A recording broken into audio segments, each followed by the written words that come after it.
لله نحمده ونستعينه ونستغفره ونؤمن به ونتوكل عليه ونعوذ بالله من شرور أنفسنا ومن سيئات أعمالنا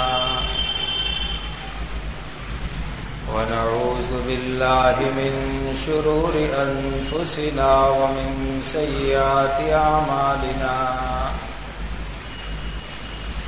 ونعوذ بالله من شرور أنفسنا ومن سيئات أعمالنا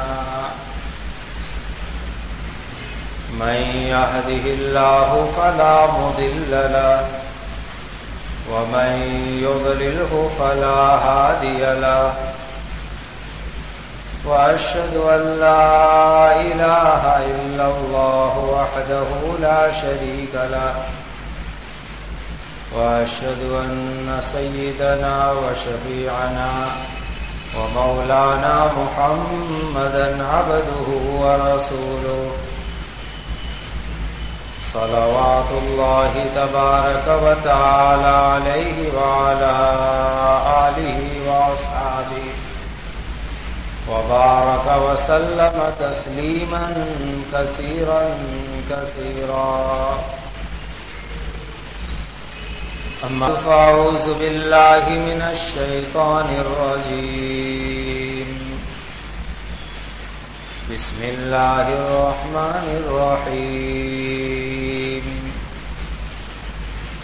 واستبق الباب وقدت قميصه من دبر وألف يا سيدها لدى الباب قالت ما جزاء من أراد بأهلك سوءا إلا أن يسجن أو عذاب أليم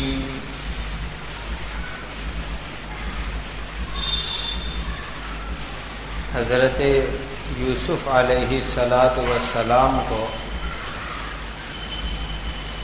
گناہ میں پھنسانے کے واسطے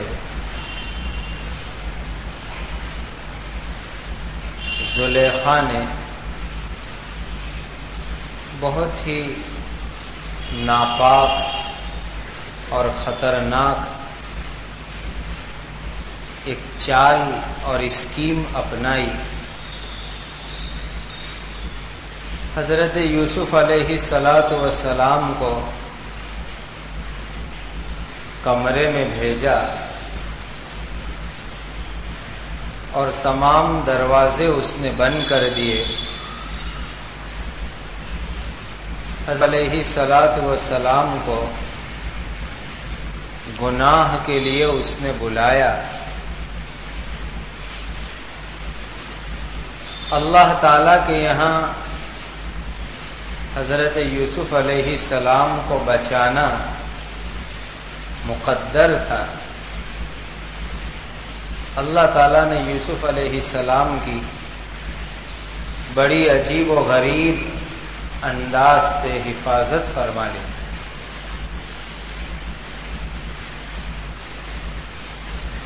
پہلی چیز تو حضرت یوسف علیہ السلام نے اللہ سے دعا مانگی، اللہ سے پناہ مانگی. قال معاذ اللہ، میں اللہ سے پناہ مانگتا ہوں اللہ مجھے گناہ اور برائی سے بچا لے. اس موقع پر ایک بات سمجھ لیجئے، آج کل گناہوں کا ماحول عام ہے. بہت سے بھائی یہ سمجھتے ہیں کہ ہم گناہ سے بچ نہیں سکتے. گناہ سے بچنا بڑا مشکل ہے. لیکن صحیح بات یہ ہے کہ گناہ سے بچنا انسان کے لیے بڑا آسان ہے. 3 کام کر لو، 3 چیزیں یاد رکھ لو. اگر ان 3 چیزوں کی آپ نے پابندی کی تو اللہ تعالی گناہ سے حفاظت فرما لیں گے. سب سے پہلی چیز یہ ہے کہ ہم گناہ سے بچنے کا پکا ارادہ رکھیں. خود ہماری نیت اور ہمارا ارادہ گناہ سے بچنے کا ہو، دل سے.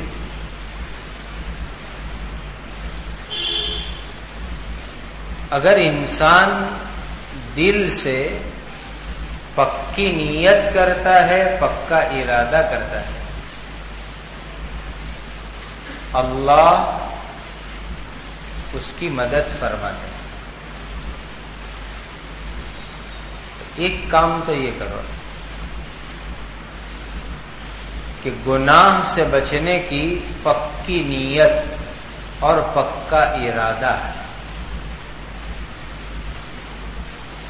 حضرت یوسف علیہ الصلاۃ والسلام اللہ کے نبی تھے، اور نبی معصوم ہوتے ہیں. گناہ سے بچنے کا پکا ارادہ اور پکی نیت وہ رکھتے تھے.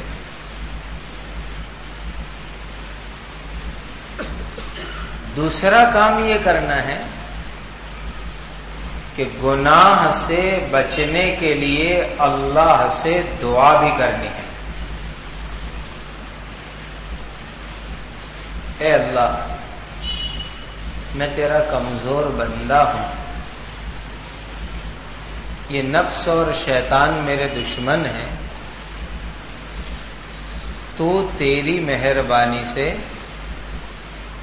گناہ سے میری حفاظت فرما لے. گناہ سے بچنے کی اللہ تعالی سے بندہ دعا بھی کرے. دیکھیے خود یوسف علیہ السلام نے دعا کی، معاذ اللہ، میں اللہ سے پناہ مانگتا ہوں. اور تیسرا کام یہ کرنا ہے کہ گناہ سے بچنے کی پوری کوشش کرنی ہے، پوری محنت کرنی ہے گناہ سے بچنے کی. جب انسان پوری محنت کرتا ہے تو گناہ سے بچنے میں اللہ اس کی مدد فرماتے ہیں. تو یہ 3 کام یاد رکھو، انشاءاللہ اللہ گناہ سے حفاظت فرما لیں گے. پہلی چیز گناہ سے بچنے کی پکی نیت اور پکا ارادہ. یعنی کہ صرف زبان سے بولتا رہے کہ مجھے گناہ سے بچنا ہے، ایسا نہیں. دل میں بھی پکا ارادہ ہو، پکی نیت ہو. اور دوسرے نمبر پر اللہ سے دعا بھی مانگے کہ اللہ تو گناہ سے میری حفاظت فرما. اور تیسرے نمبر پر پوری کوشش، پوری محنت گناہ سے بچنے کی. ہم کو یہ خطرہ ہو کہ فلانی جگہ پہ جاؤں گا تو گناہ ہو جائے گا، جاؤ ہی مت وہاں پر. ہم کو ایسا خطرہ ہے کہ سامنے دیکھوں گا تو کسی پرائی عورت پر نظر پڑ جائے گی، تو نظر نیچی کر لو، آنکھ بند کر لو. یہ 3 کام ہمیں کرنے ہیں، ارادہ، دعا اور کوشش. آگے گناہ سے بچانا یہ اللہ کے کام میں ہے، اللہ کے ذمے میں ہے. حضرت یوسف علیہ السلام نے یہ تینوں کام کیے. ارادہ پکا، گناہ نہیں ہونا، چونکہ اللہ ناراض ہوتے ہیں۔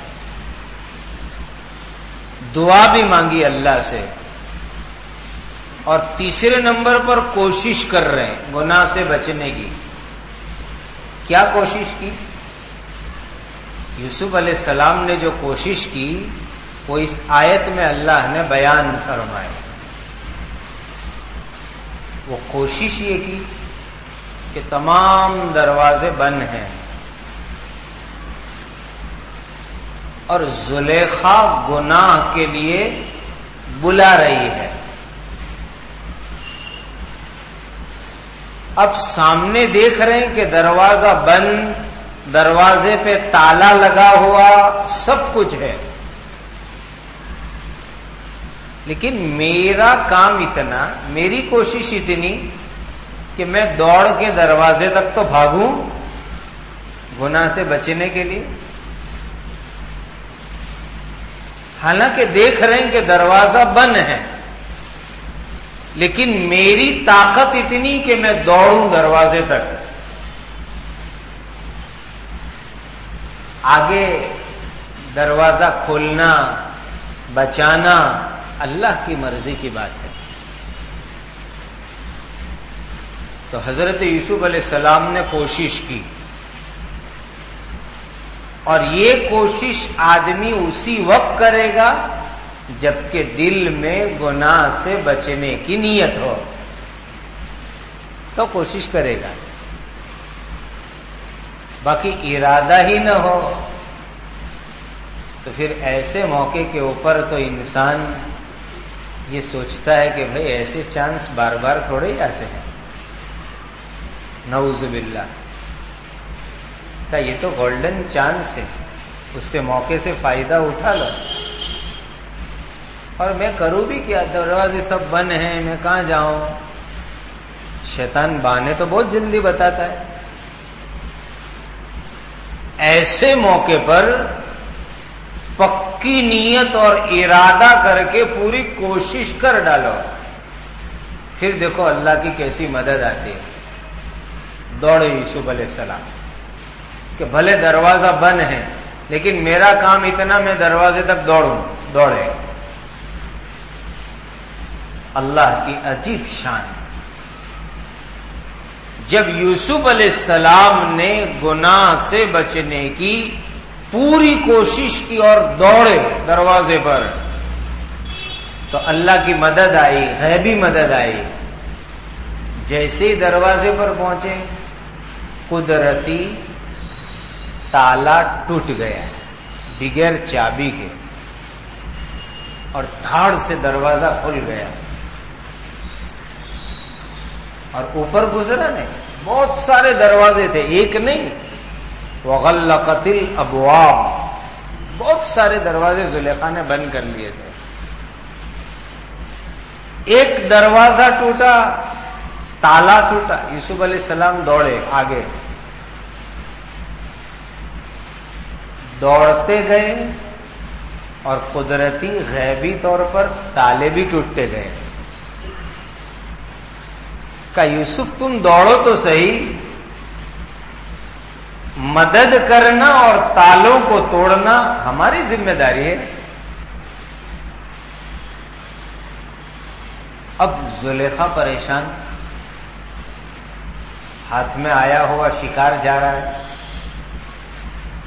بڑی محنت سے تو یوسف علیہ السلام کو دروازے بند کر کے پھنسانے کی کوشش کی، لیکن یہ تو بھاگ رہے ہیں اور دروازے بھی کھل رہے ہیں۔ خدا کی غیبی مدد ان کے ساتھ ہے۔ تو زلیخا نے جب دیکھا کہ یوسف تو بھاگ رہے ہیں، تو وہ بھی دوڑی یوسف علیہ السلام کے پیچھے۔ اب دو چیزوں میں ٹکراؤ ہو رہا ہے۔ یوسف علیہ السلام بھاگ رہے ہیں گناہ سے بچنے کے لیے، اور زلیخا پیچھے دوڑ رہی ہے گناہ میں پھنسانے کے واسطے۔ دو چیزوں میں لڑائی ہو رہی ہے، ایک ہے گناہ سے بچنے کی محنت، اور ایک گناہ کرنے کی محنت. زلیخا جو محنت کر رہی ہے وہ گناہ کرنے کی. یوسف علیہ السلام جو محنت کر رہے ہیں گناہ سے بچنے کی. اب دیکھو خدا کی مدد آئی. جس نے گناہ سے بچنے کی محنت کی اس کے ساتھ اللہ کی مدد آئی.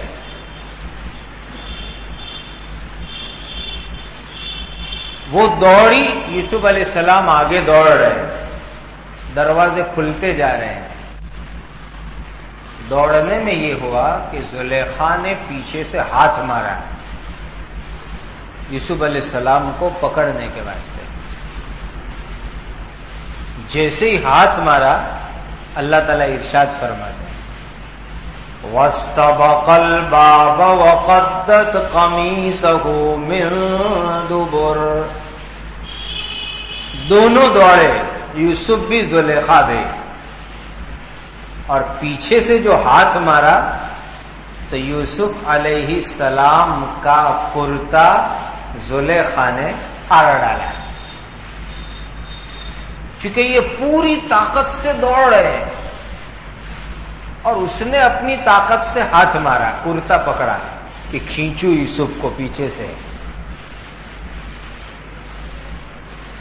اور یہ پوری طاقت سے دوڑ رہے ہیں اور وہ پکڑ رہی ہے. تو یوسف علیہ السلام کا کرتا اس کے ہاتھ میں آیا تو صحیح, لیکن پھٹ گیا, اور پھٹ کے کرتے کا جو کپڑا تھا اس کا ایک ٹکڑا چتھرا وہ زلیخا کے ہاتھ میں رہ گیا, اور پھٹے ہوئے کرتے کو لے کر یوسف علیہ السلام بھاگ گئے. پیچھے سے کرتا پھٹ گیا, کرتے کا ایک ٹکڑا کپڑے کا وہ زلیخا کے ہاتھ میں بچ گیا. سمجھ رہے ہو اس کو, کتنی بڑی بات ہوئی. اللہ تعالی کو یہ بھی پسند نہیں ہے کہ میرے نبی کے جس کرتے پر,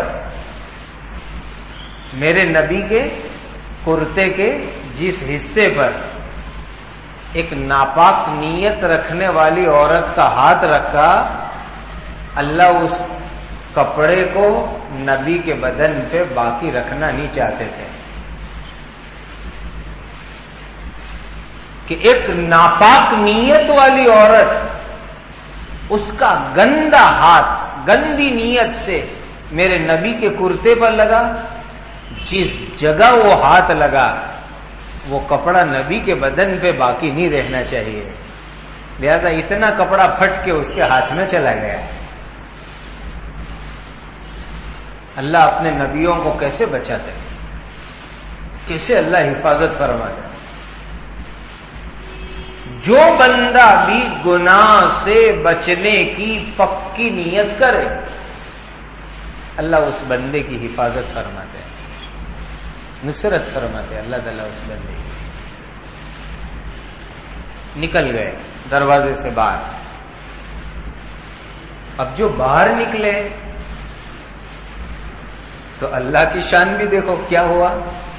وَأَلْفَ يَا سَيِّدَهَا لَدَى الْبَابِ. یہ بھاگا دوڑی کا جو عالم ہوا, یوسف علیہ السلام بھاگے بھاگے باہر نکلے, زلیخا پیچھے پیچھے نکلے. جو روم میں سے محل میں سے سامنے نکلے تو بالکل دروازے کے اوپر گیٹ کے اوپر زلیخا کا شوہر عزیز مصر قطفیر جو وہاں کا خزانے کا منسٹر تھا, فائنانس منسٹر تھا, زلیخا کا شوہر, وہ آفس سے آ گیا ہوگا, وہ دروازے کے اوپر کھڑا ہے. اچانک آج بیفور ٹائم کسی کام سے آ گئے, وقت سے پہلے, اور قدرتی یہ بات تھی ایسا ہونا. زلیخا نے تو پوری ٹائمنگ سیٹ کی تھی پورا ٹائم دیکھ کر کے کام کیا، لیکن اللہ کی قدرت دیکھو کہ جیسے یوسف علیہ السلام کے لیے دروازے ٹوٹتے گئے، کھلتے گئے، باہر نکلتے گئے، اور جب آخری دروازے پہ پہنچے تو وہاں زلیخا کا شوہر دروازے پہ اچانک آ کے کھڑا ہوا ہے، اور پیچھے سے زلیخا بھاگے ہوئے آئی۔ اب یہ ماجرا دیکھا اس نے تو حضرت یوسف علیہ السلام تو اللہ کے نبی تھے۔ نبی لوگوں کی باتوں کو اچھالتے نہیں ہیں، لوگوں کی بات کو ڈھانک لیا کرتے ہیں۔ یہ نبی کی شان ہوتی ہے کہ کسی کو کسی برائی میں دیکھا تو اس کی برائی کو لوگوں کے سامنے کھولنا نہیں، اس کی برائی کو ڈھانکنا، یہ نبیوں کی شان ہوتی ہے۔ یہ تو ہمارے مزاج چھچوڑے ہو گئے ہیں، کسی میں ذرا سی بات دیکھی تو ہم پورے محلے میں چرچا کر ڈالتے ہیں، وہ فلانا ایسا ایسا، وہ اتنی میں اتنی کر کے ہم پھیلاتے ہیں۔ یہ کیا چیز ہے؟ یہ گناہ ہے، کبیرہ ہے، بڑا گناہ ہے، یہ معمولی نہیں۔ کسی کی بات کو معمولی کو بڑا کرنا یہ تہمت کہلاتی ہے، بہتان کہلاتا ہے۔ اور ایک مومن کی برائی کو اچھالنا یہ بھی ایک بڑا گناہ ہے، گناہ پہ گناہ۔ ہم اپنی طرف سے بات ملاتے جا رہے ہیں، اتنی کو اتنی کر رہے ہیں، اور مومن کی بات کو لوگوں کے سامنے اوپن کر رہے ہیں، کھول رہے ہیں، یہ سب بہت بڑا گناہ ہے، اللہ ناراض ہوتے اس سے۔ اور یاد رکھو میرے بھائیو، آج کسی کا عیب اور گناہ لوگوں کے سامنے اچھالو گے، کھولو گے، تو کل کوئی ایسا نکلے گا جو تمہارے عیب کو لوگوں کے سامنے کھول دے گا، اچھال دے گا۔ یہ اللہ کا غیبی نظام ہے، یاد رکھنا۔ یہ دنیا میں جیسی کرنی ویسی بھرنی۔ آج کسی کا عیب کھولو گے تو کل کوئی تمہارا عیب کھولے گا، اور آج کسی کی برائی پر پردہ ڈالو گے، کسی کے گناہ کو چھپاؤ گے، تو اللہ تمہاری برائیوں کو بھی چھپائیں گے۔ ہم کتنے گندے ہیں ہم جانتے ہیں، ہماری برائیاں کتنی ہیں ہم جانتے ہیں۔ یہ تو اللہ کا احسان ہے کہ اس نے ہمارے اوپر چادر ڈال رکھی ہے، اس نے چھپا رکھا ہے، ورنہ وہ جو ہمارے گناہ کو کھول دے تو کوئی ہم پر تھوکنے بھی راضی نہیں ہوئے، اتنے ہم اندر سے گندے ہیں۔ اسی لیے کبھی کسی کی بات کو اچھالو مت، اس کا اہتمام رکھو۔ تو یوسف علیہ السلام تو اللہ کے نبی تھے، عیب کو، گناہ کو اچھالنا نہیں چاہتے تھے، چھپانا چاہتے تھے۔ لیکن پہلے شروعات زلیخا نے ہی کی، اسی نے جو ہے بھانڈا پھوڑا۔ کیسے؟ اس نے دیکھا کہ میرا شوہر کہیں مجھے پکڑ نہ لے لے کہ یہ کیا ہوا، بھاگم بھاگی ہانپے ہوئے ہیں اور جو ہے دروازے میں سے نکل رہے ہیں، یہ کیا ہوا؟ تو کہا میرا شوہر مجھ پر تہمت نہ لگاوے، اس لیے اس نے سیدھا یوسف علیہ السلام پر الزام ڈال دیا۔ گناہ کی پلاننگ کی زلیخا نے، اور جب پکڑی گئی شوہر نے دیکھ لیا تو اللہ کے معصوم پیغمبر کے اوپر سارا الزام ڈال دیا۔ کیسی ناپاک چال چلی ہو۔ اسی لیے حدیث میں خود نبی کریم صلی اللہ علیہ وسلم فرماتے ہیں کہ عورتوں کا مکر شیطان کے مکر سے بڑا ہے، عورتوں کی سازش شیطان کی سازش سے بڑی ہے، خود نبی صلی اللہ علیہ وسلم فرماتے ہیں۔ گناہ کی پلاننگ زلیخا نے کی اور پکڑی گئی تو اللہ کے معصوم پیغمبر کے اوپر اس نے تہمت ڈالی، اپنے شوہر سے کیا کہنے لگی، کھسیانی پڑ گئے، قالت ما جزاء من اراد بأهلك سوءا الا ان يسجن او عذاب الیم۔ زلیخا بولی اپنے شوہر سے، ارے میرے شوہر، یہ یوسف، یہ غلام ہمارا، یہ نوکر ہمارا، تم بازار میں اس کو خرید کے لائے تھے، ہم نے اس کی بڑی خدمت کی، بہت اچھی طرح ہم نے اس کو گھر میں رکھا، جس نوکر کو، غلام کو ہم نے اچھی طرح گھر میں رکھا، بیٹا بنا کے رکھا، آج اس نے تیری بیوی کے اوپر ناپاک ہاتھ اٹھایا ہے، گناہ کرنے کا اس نے پلان کیا ہے، تیری بیوی کے ساتھ گندا کام یہ کرنا چاہتا تھا، یہ تو میں بچ کے نکل گئی، ورنہ یہ تو میرے اوپر اٹیک کر رہا تھا گناہ کا۔ کیسی ظالمہ عورت ہے کہ خود یوسف علیہ السلام پر اٹیک کیا اور نام لیتی ہے یوسف علیہ السلام کا،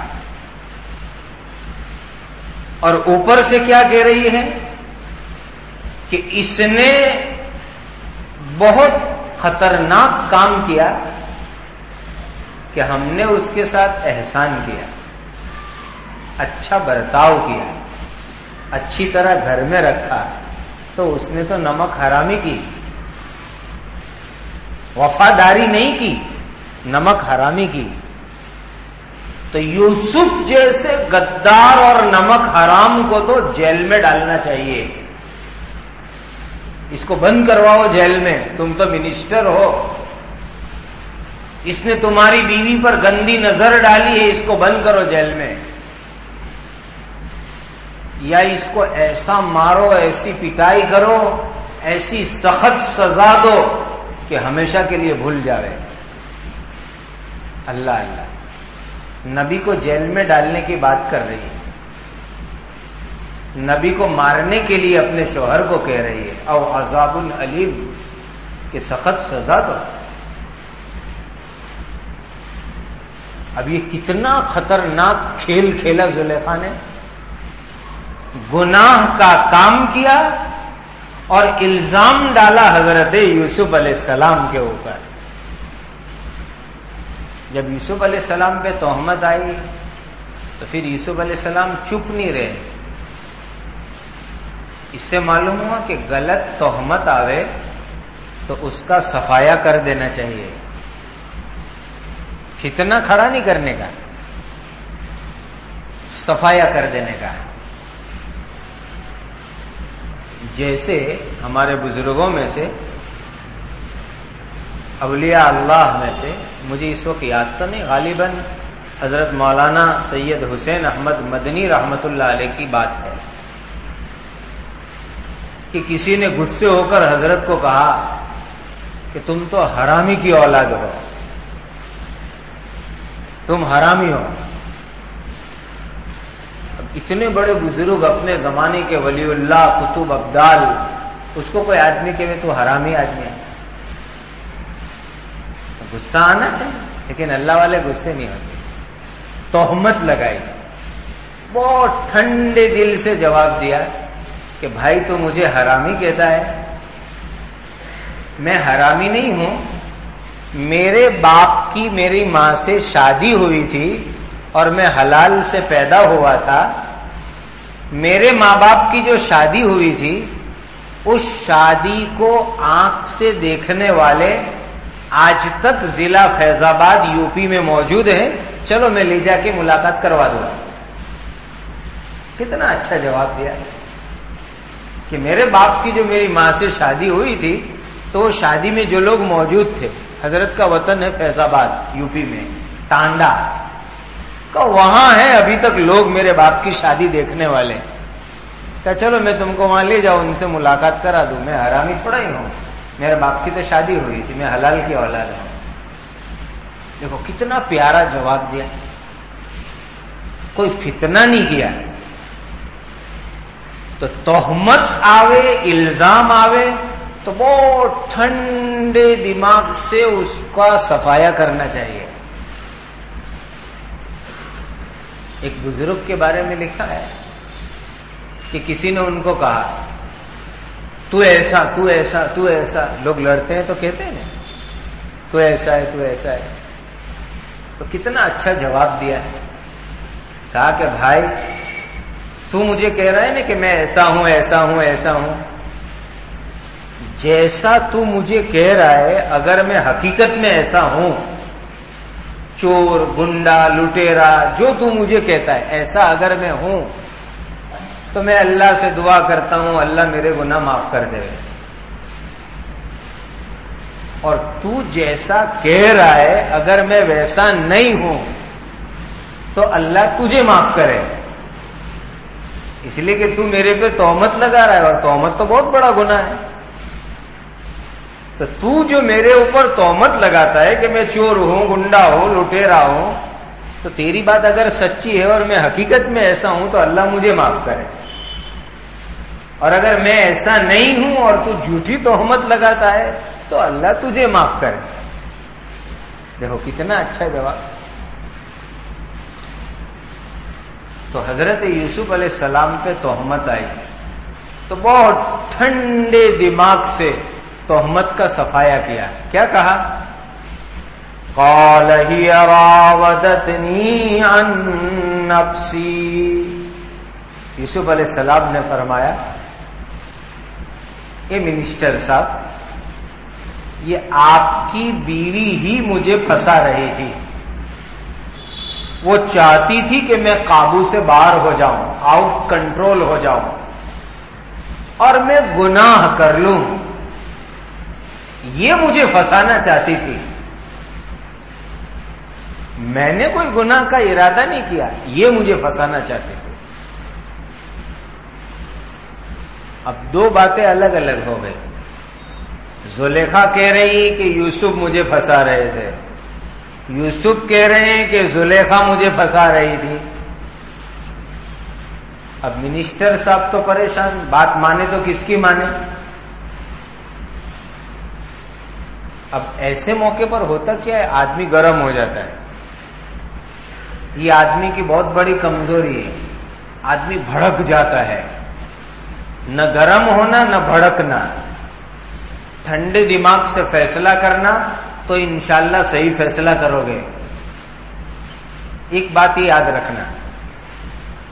اور دوسری غلطی آدمی کیا کرتا ہے کہ اپنے فیملی ممبر گھر کے لوگوں کی بات سنتا ہے، دوسروں کو جھوٹا کہتا ہے. ایسے موقع پر آدمی ایک دوسری غلطی یہ کرتا ہے. بہت سی مرتبہ ہمارے بیٹے کے بارے میں کوئی ہمارے پاس فریاد لے کے آتا ہے کہ تمہارا لڑکا دیکھو ایسا کرتا ہے، تو ہم کیا کہتے ہیں، اے جا تو میرے بیٹے کو بدنام کرنا چاہتا ہے. نہیں، کبھی ایسا مت کہنا. بہت اچھا، آپ کا شکریہ، آپ نے میرے بیٹے کی میرے سامنے فریاد کی. پھر آپ اپنے طور پر معلوم کرو کہ فریاد صحیح ہے کہ غلط ہے. ایک دم نہ کہہ دو گے اور حقیقت میں وہ بچہ گناہ کرتا ہے اور تم نے کسی کو نہ کہہ دیا کہ نہیں میرا بیٹا ایسا نہیں کرتا، تو کبھی بیٹے کو سدھارنے کا موقع نہیں ملے گا. اور وہ بگڑتے بگڑتے ایسے درجے پہ پہنچے گا کہ پھر ہاتھ میں لانا مشکل ہو جائے گا. اسی لیے کبھی بھی اندھی فیور نہیں کرنے کی. بلائنڈ فیور، اندھے ہو کر کسی کی طرفداری نہیں کرنے کی، بھلے فیملی والے ہو۔ قرآن نے تو ہم کو انصاف سکھایا، چاہے اپنی ذات سے معاملہ ہو انصاف کرو۔ تو اس موقع، ایسے موقع پر یہ دو بات خاص یاد رکھنا، کبھی گرم نہیں ہونا، مشتعل نہیں ہونا، بھڑکنا نہیں، اور دوسرا اپنی فیملی والوں کی اندھی فیور نہیں کرنا، پورے معاملے کی تحقیق کرو کیا ہوا ہے۔ اب یہ موقع تھا کہ منسٹر صاحب اپنی بیوی کی بات کو مان کے گرم ہو جاتے کہ ایک تو میں منسٹر اور دوسرا میری بیوی فریاد کرے، تو فوراً گرم ہو جاتے اور یوسف علیہ السلام کو مارتے پیٹتے کچھ بھی کرتے، لیکن اللہ تعالیٰ کو بچانا تھا، اس لیے وہ منسٹر صاحب کو غصہ نہیں آیا، مشتعل نہیں ہوئے، ٹھنڈے دماغ سے انہوں نے بات سوچی کہ ایک میری بیوی کی بات ہے، ایک یوسف کی بات ہے، اور یوسف علیہ السلام کے بارے میں وہ جانتا تھا کہ یہ کوئی پہنچا ہوا آدمی ہے، اس لیے تو کہا تھا اکریمی مسوا، اچھی طرح رکھنا اس کو، پہلے کہہ چکا تھا۔ اسی لیے اب اس کے سامنے بڑی بات آ گئی کہ فیصلہ کیا کرو، کون صحیح ہے کون غلط ہے، میری بیوی غلط ہے یا یہ کہ یوسف غلط ہے، کون غلط کون سچا، کیسے فیصلہ کروں۔ اب ایسے موقع پر اللہ نے ایک غیبی فیصلہ کروایا، بہت عجیب و غریب غیبی فیصلہ، اور وہ اللہ کی طرف سے یوسف علیہ السلام کا ایک معجزہ تھا فیصلے کے واسطے۔ وہ فیصلہ انشاءاللہ آئندہ مجلس میں۔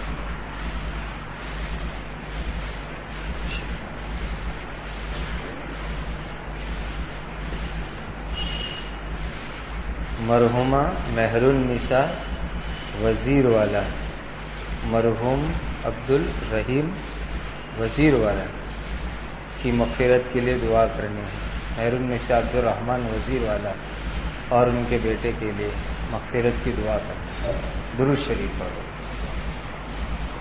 سبحانک اللہم وبحمدک وتبارک اسمک وتعالی جدک ولا الہ غیرک، اللہم صلی علی سیدنا مولانا محمد وعلی آل سیدنا ومولانا محمد صلاۃ تنجینا بها من جميع الاحوال والآفات وتقضی لنا بها جميع الحاجات وتطهرنا بها من جميع السیئات وترفعنا بها عندك أعلى الدرجات وتبلغنا بها أقصى الغايات من جميع الخيرات في الحياة وبعد الممات إنك على كل شيء قدير۔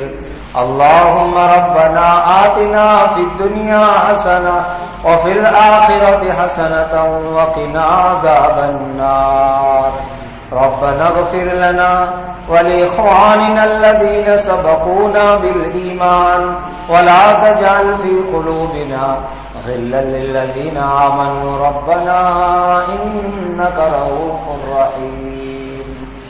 اللهم اغفر لحينا وميتنا وشاهدنا وغائبنا وصغيرنا وكبيرنا وذكرنا وأنثانا، اللهم من أحييته منا فأحيه على الإسلام ومن توفيته منا فتوفه على الإيمان۔ یا ارحم الراحمین، یا ارحم الراحمین، یا ارحم الراحمین، تو ہمارے گناہوں کو معاف فرما دے۔ اے اللہ، ہم تیرے سراپا ظاہر باطن مکمل گنہگار بندے، اے مالک الملک، تو اپنے فضل سے کرم سے ہماری مغفرت فرما دے۔ اے اللہ، ہمارے والدین، اساتذہ، دوست، احباب، متعلقین، تلامذہ، مشائخین کی پوری امت کی مغفرت فرما دے۔ اے اللہ، مرحومہ کی مغفرت فرما دے۔ اے اللہ، مکمل مغفرت فرما دے۔ اے اللہ تمام بیماروں کو شفا عطا فرما دے، ہماری روزی روٹی میں حلال طریقے سے وسعت اور برکت عطا فرما دے، حرام روزی سے حفاظت فرما دے، مسلمانان عالم کی حفاظت فرما دے، اہل ایمان کی حفاظت فرما دے، امت کی جان کی، مال کی، عزت کی، آبرو کی، ایمان کی، اعمال کی حفاظت فرما دے، مساجد کی، مدارس کی، خانقاہوں کی، دینی جماعتوں کی، جمعیتوں کی، دین کے کاموں کی کام کرنے والوں کی حفاظت فرما دے، بھرپور اور نصرت اور مدد فرما دے۔ اے اللہ تو ہمارے دلوں کو پاک اور صاف فرما دے، اے اللہ بے گھروں کو گھر عطا فرما، بے سہاروں کو سہارا عطا فرما، اجڑو ہو کو آباد فرما، پریشان حال کی پریشانیوں کو ختم فرما۔ اے اللہ ہر قسم کے عذاب سے، قہر سے ہماری حفاظت فرما دے۔ اے اللہ ہوائی طوفان سے، زمینی زلزلوں سے، سیلاب سے، ہر قسم کے آفت و مصائب سے ہماری حفاظت فرما دے۔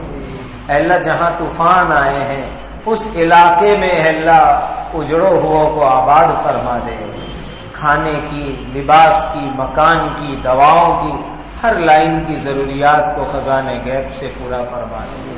ہمیں زندگی میں بار بار حرمین کی حاضری عطا فرما، مکہ مدینہ کی حاضری عطا فرما، اپنے اپنے وقت پر ایمان پر حسن خاتمہ عطا فرما، ہماری قبروں کو جنت کا باغیچہ بنا دے، بلا حساب کتاب جنت الفردوس عطا فرما دے۔ اے اللہ قیامت کے دن نبی کریم صلی اللہ علیہ وسلم کے نورانی اور معصوم ہاتھوں سے حوض کوثر کا جام عطا فرما دے۔ اے اللہ ہماری عمر میں، علم میں، عزت میں برکت عطا فرما دے۔ اے اللہ ہم تیرے کمزور بندے ہیں، امتحان اور آزمائش کے قابل نہیں ہیں، عافیت کا، سلامتی کا، راحت کا، عزت کا معاملہ فرما دے۔ مالک تو نے دنیا میں ستاری فرمائی ہے، آخرت میں بھی ستاری کا معاملہ فرما دے۔ اے اللہ اس ملک میں امن، سکون، چین کا ماحول قائم فرما دے۔